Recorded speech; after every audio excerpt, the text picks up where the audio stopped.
Hi friends, வணக்கம். Subscribe our channel.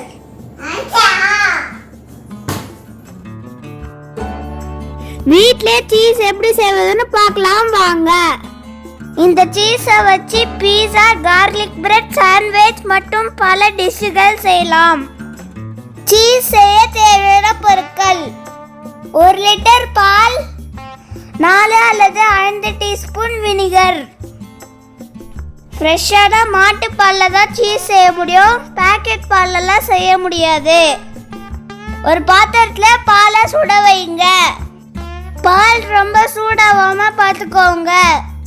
பாலை ஏட கட்டாமல் கலக்கிட்டே இருங்க.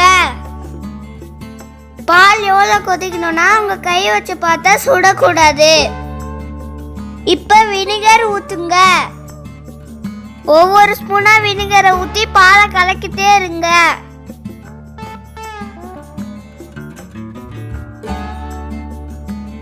அடுப்புல இருந்து பாலை இறக்கி வச்சுக்கோங்க.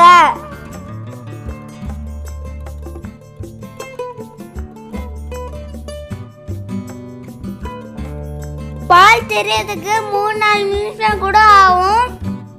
அது வரைக்கும் பாலை கலக்கிட்டே இருங்க. கட்டியான பாலை ஒரு பக்கமா தள்ளி விடுங்க.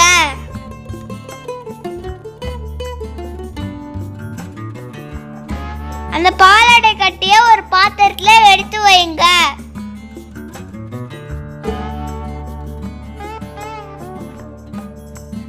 பாலாடை கட்டிய நல்லா பிழிஞ்சு விடுங்க. 4-5 நிமிஷம் பிழிங்க.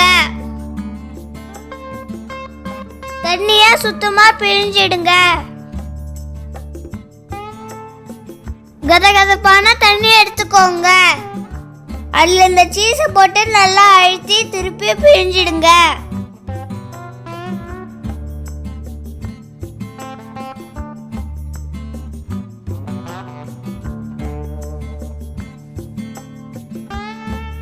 சுட தண்ணியில அதை 5 தடவை அழுத்தி பிழிஞ்சு விடுங்க.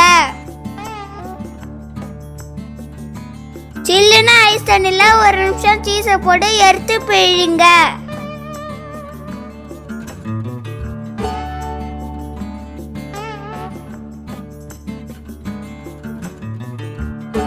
ஐஸ் தண்ணியில் போட்டு ஒரு 3 தடவை பிழிங்க. காத்து போவாத ஒரு பாத்திரத்துல வச்சு மூடுங்க.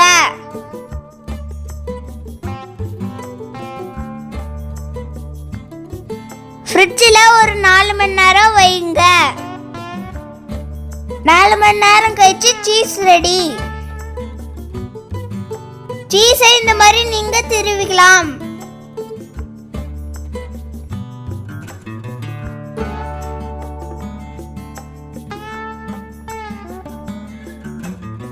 இது வீட்டிலே செஞ்ச சீஸ், அதனால 4-5 நாளுக்குள்ள யூஸ் பண்ணிடுங்க. வீட்டில் சீஸ் செஞ்சு பாருங்க. நன்றி. Subscribe our channel.